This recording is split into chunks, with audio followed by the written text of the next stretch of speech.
রংপুরে পুলিশের গুলিতে নিহত আবু সাঈদ হত্যায় ২৬ জনের বিরুদ্ধে অপরাধের প্রাথমিক প্রমাণ মিলেছে এবং তদন্ত শেষ পর্যায়ে বলে ট্রাইব্যুনালকে জানিয়েছেন প্রসিকিউশন। আন্তর্জাতিক অপরাধ ট্রাইব্যুনালে এই তথ্য তুলে ধরেছেন প্রসিকিউশন। এদিন বেগম রোকেয়া বিশ্ববিদ্যালয়ের সাবেক প্রক্টর শরীফুল ইসলাম সহ ৪ জনকে কারাগারে পাঠানো হয়েছে। এর আগে সকালে এই মামলায় আন্তর্জাতিক অপরাধ ট্রাইব্যুনালে তাদের হাজির করা হয়।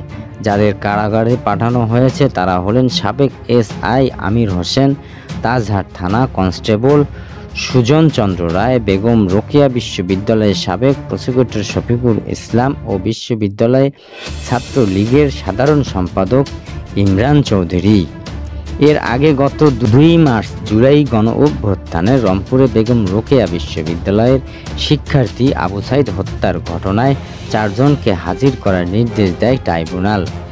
আন্তর্জাতিক অপরাধ ট্রাইব্যুনালের চেয়ারম্যান বিচারপতি মোহাম্মদ গোলাম মর্তুজা মজুমদারের নেতৃত্বাধীন ট্রাইব্যুনালে এই আদেশ দেন।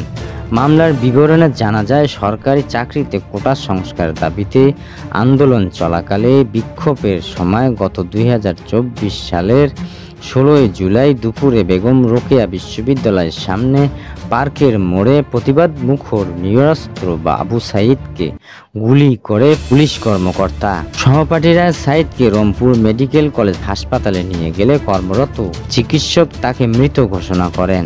আবু সাঈদকে পুলিশের গুলি করা ভিডিও ছড়িয়ে পড়লে সারা দেশে ব্যাপক প্রতিক্রিয়া দেখা দেয়। এই হত্যাকাণ্ডের প্রতিবাদে সোচ্চার হয় বহু মানুষ, যাতে আরও গতিশীল হয় কোটা সংস্কার আন্দোলন। উল্লেখ্য, আবু সাঈদ বেগম রোকেয়া বিশ্ববিদ্যালয়ে ইংরেজি বিভাগের ১২তম ব্যাচের শিক্ষার্থী ছিলেন।